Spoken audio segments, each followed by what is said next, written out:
And now let's go into the world of social media content creators as seen through the eyes of comedian Miriam Akbalkagi, aka Taaooma. Now, Facebook is spotlighting the movers and shakers of the very lucrative social media market. And Tao, as she's popularly known, is sharing her journey to content creation.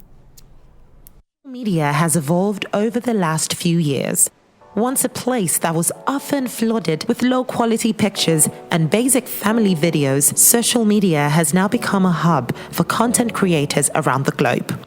An estimate values the content creation market at $3.5 billion as of 2020. It's estimated to go up to $15 billion by 2025. It's an interesting cycle. The home for this market, social media networks. The providers of this value, content creators. Now, one of the biggest social media platforms in the world, Facebook, is placing the spotlight on the content creators that move the social media market. This Facebook Creators campaign is to celebrate African creatives who are using their arts to inspire millions across the Facebook platforms and beyond.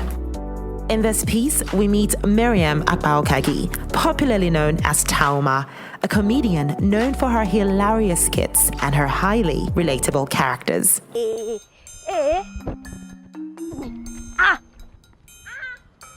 Excuse me, madam. Madam, are you okay? Are you inside your head? Are you alright, madam? Hey, what are you looking at? What are you looking at? Why did you park this thing? Why did you park it on the highway? Because if you're not blind, they will show you that this place is the highway. If you know on the highway, KY is the highway. That is because of this place, they sang the song. This place is the highway. How many motor did you see here? How many motor? Wait a second.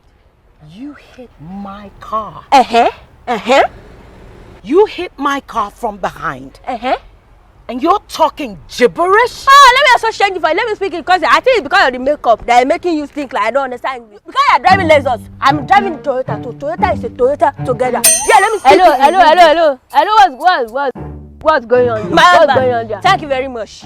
Thank you. Help me to tell her. Help me talk to this one that have wig on her head like this. I say I don't have both straight in the house. And who are you? Who did who train you? Can't see your brother? No, my uncle. I am the husband to this young beautiful lady standing beside you. Oh, so you're the husband to this spawn of the devil. This woman is a lunatic. Thank you. All your father family, from head to toe, including you, you're a lunatic. What are you calling prawn? Prawn. Are you okay? Kule, don't beg me. Kule, please don't beg me. I want to show this woman this case.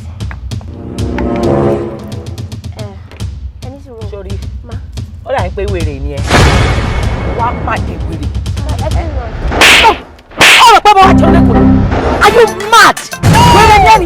You hit my car.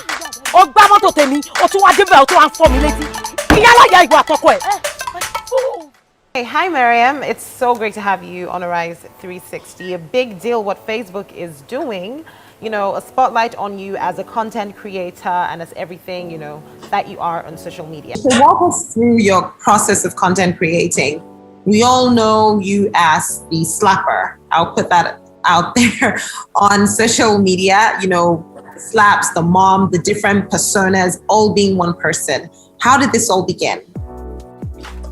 So yeah, I started in 2015. I wanted to learn how to edit. So that's what brought me into comedy. I started with Mama Tao and Tao in order to learn how to edit, to know how to, to know how to cut, things in Premiere Pro. So I decided to start shooting stuff myself so I can use those clips to learn how to edit. Amazing. So that's basically how it happened. Now, the thing for me is the characters are hilarious. Is comedy something that you've always wanted to do, or did it just, drop on you? I think it just dropped because I didn't think about it. I didn't think that was what I would be doing. Yeah. So I think all of a sudden I just took that turn to start doing comedy when I found out that, okay, yes, I think I can do this. Amazing. So tell us about your parents. Do they have any influence on the characters that you represent? Yeah, maybe like 20% of each character, because I had my own stuff. I exaggerate. Yeah, let me just put it that way. Every single person is exaggerated. So how do they feel about that? Watching you exaggerate these characters, knowing fully well that a part of that character is them as well. I think a part of them feels good, and the other part feels like, why are you making us look so bad? But then I just like, I'm sorry, that's just how life is. I get that. I'm not going to take it. I am not going to take it. How come Bayo be telling me that? Bayo, how can you open your mouth to tell me that? But I said, come off it. You two, come off it. Beg your husband. Let's leave. I'm sorry. I'm not going to beg him. I won't beg you, Bayo. I will not beg him. Wow. Why are you doing this? Father, mother, and daughter, get out of my house. I don't know what you're doing here. Bayo, talk to your wife. Speak to her. Relax. Because I come to do your family. You are talking to me anyhow. Come here. This is Alan's bad. And get it. And Govani. Why are you talking to me? I told you. No problem. So there's so many people that want to become content creators out there. Social media has become a hub of content creation. It is a big market right now. It is huge. But one of the things that we'll talk about is, oh, well, I don't have the nice camera. I don't have a really good microphone. So how would you describe some of these challenges and how did they affect you? Would you say you had to have it all together before you started? Okay, so I think I had the upper hand because I started off, as I said before, I wanted to learn how to edit. So I started off with that, the camera and the laptop and everything. So when I decided to jump into comedy, it was very easy for me because that was what I needed.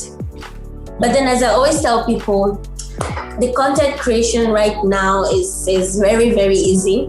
Although it's for me now, I don't even know how to use phones to edit, and I feel really bad about that because I didn't start off with it. I started off with the laptop and all of that. But then it's very easy now because there are so many people that I know. That I met somebody maybe 3 weeks ago. She does her content with the phone and she edits with the phone, and it's so good. And it's like, wow, I really know how to edit with the phone. So there are so many phone editors, editing apps now on the phone, and you can shoot with your phone. So that's not a barrier for you. All you just need to do is find your niche and be consistent with it. Would you say social media has become overly saturated with content creators? Is there still room for more people? Would you say that? Yeah, there's a lot of opportunities for as many people as you can get. Yeah. Because social media is something that, I don't know, it's so big that everybody is on it, and you always find your market, people that loves you, people that wants to see you. So it's not something that, there's too much people or something now. So let's talk about your work now. If you look at all of your skits, I have my personal favorites, but which would you say is your most, the one that this was personal, close to home? I had the most fun creating this. Which was it for you? First of all, it used to be Yata, but now it's Kunle. I really like the Kunle character, the dad. Yes. I feel good when I'm doing it. Yeah. So let's talk about the dad character. He seems he loves his wife. Definitely he does. But he also seems a little scared of her. Is that true? Okay. I think so. Yeah, I think he is. Because I really sometimes just feel like, I feel he's not scared, but then just the respect and the thing, he knows that he does a lot of wrong things, and so he's trying as much as possible not to get on her nerves. So yeah. All the students, all of them will stay. I don't want to. You again. What did she do this time? Can you imagine? Is this girl? She want to say that introduced teacher that Anya is swelling like Gary Jebu. Mrs. Akande. No, it's a lie. I did not say that Anya is like Jebu Gary. I said that it's Jebu. They used to look small like that, but they are good. Sorry. Your name is inside noise maker. I did. Let me check. Excuse me. The best I say is to be writing noise maker every day. Even if I did not go to school, we write my name. If I was you, I will suspend. I will expel. Let me tell her. Just tell her to go away. Your mommy should be putting you inside home school. Auntie, daddy, I just don't tell your head. I said let me help you. You say no. She's a notorious criminal. This one goes down. How those slaps, I need to ask, how real are they? Because we're African, we're Nigerian. Just yesterday, I was watching a video where a family was responding to a girl who had gone wayward and they were caning her naked. She had scars all over her body. And someone just commented, a proper African correction system. And in my head, I thought to myself, yes, proper African correction, but how much does that really, really help? So what are your thoughts on this? When we see the slaps, everybody will chop slaps 1 or 2 times, but really, as Tao now, not as Yakunle or just as Tao, what are your thoughts on the African correction system? So, first of all, I'd like to point out that the fact that I had a lot of slaps in my skates doesn't mean that was how I was brought up or anything. In fact, it's nothing close to what my mom does to me. She's very cool. She gives me all those slaps sometimes, in fact, most of the times, but then those are times that, okay, I really need to be slapped. Not like, okay, and I was just walking on the road and my mom gets angry and she just slaps me. No, that's not how it works. So, but then I don't know about the whole African correction. I don't want to, because some people just be like, it's child abuse, blah, blah, blah. But it depends on how your mom corrects you. Because my mom now, I can't do something very, very stupid and I expect her not to slap me, because that's like my next thing. And I know that, yeah, once she slaps me, I know that thing, I'm not gonna try that thing again. But then these days, I just find extreme videos online and I just be like, no, my mom can never ever do this to me. Even if I don't know, what's the worst thing I can ever do to her? Maybe like steal her money or something. Like, she can't do any of those things to me. So I feel like people are just doing the extreme, and I don't want to have to just pull my mom and be like, why are you business auntie like this? It's a little too much or something. But I know my mom cannot do that to me. I love that. So Tao, before I let you go now, because we've spoken so much about your art and what you do, the COVID-19 pandemic really affected a lot of people, especially mentally. And everything you do comes from a place of, I'm guessing, positive mental health. You need to be in a good space to create. Now, while some might think with isolation comes the need to be creative, for some other people, with isolation came this withdrawal and not wanting or not knowing what to do. Did you experience that? Yes, I did. Like when I first heard of COVID-19, I was just like, my whole world was just like, I don't know. And the fact that there's no cure for it, there's nothing for it, and people are just, getting the virus up and down. I'm just like, I don't know, maybe this is the end of the world. I just don't feel like doing anything. Sometimes when I want to do something, just like, maybe tomorrow now, someone will have this COVID-19 now, you just die, all this kind of stuff.